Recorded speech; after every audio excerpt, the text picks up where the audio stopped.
Did you know that George Washington, the first president of the United States, was also one of its first distillers? Yes.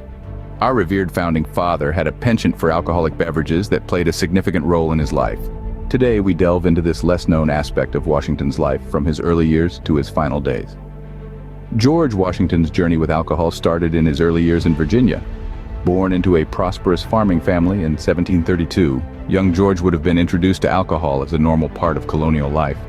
Cider, beer, and a fortified wine known as Madeira were common beverages at the dinner table. By the time Washington reached his 20s, he had developed a particular fondness for Madeira. This Portuguese wine, rich and robust, was often served at social gatherings and political meetings. It is said that Washington's affinity for Madeira might have even influenced some of his political decisions. As Washington grew older, his palate became more sophisticated. He became an avid fan of porter, a dark, malty beer.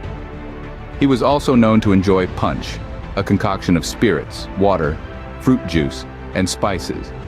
In fact, Washington's punch recipe, which included a mix of rums and citrus, is still in circulation today. In 1759, Washington married Martha Dandridge Custis, a wealthy widow. Martha brought with her a sizable collection of fine wines, further fueling Washington's interest in alcohol.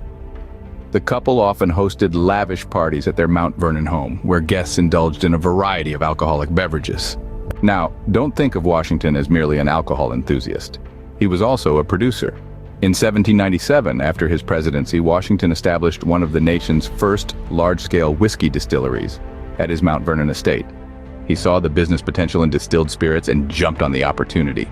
Washington's distillery was a success. By the early 1800s, it was producing over 11,000 gallons of whiskey per year. But Washington wasn't just a businessman, he was a connoisseur. He took pride in the quality of his whiskey, which was known for its smooth, rich flavor. So, what can we take away from George Washington's relationship with alcohol? First, it was a normal part of his life and culture, starting from his early years. Second, his tastes evolved and matured over time, from Madeira and porter to punch and whiskey.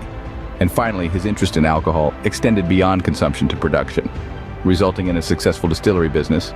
Remember, George Washington was not just a political leader. He was a man of his time, a man with a taste for the finer things in life, including a good drink. So the next time you raise a glass, consider a toast to our first president, George Washington, a true American alcohol enthusiast.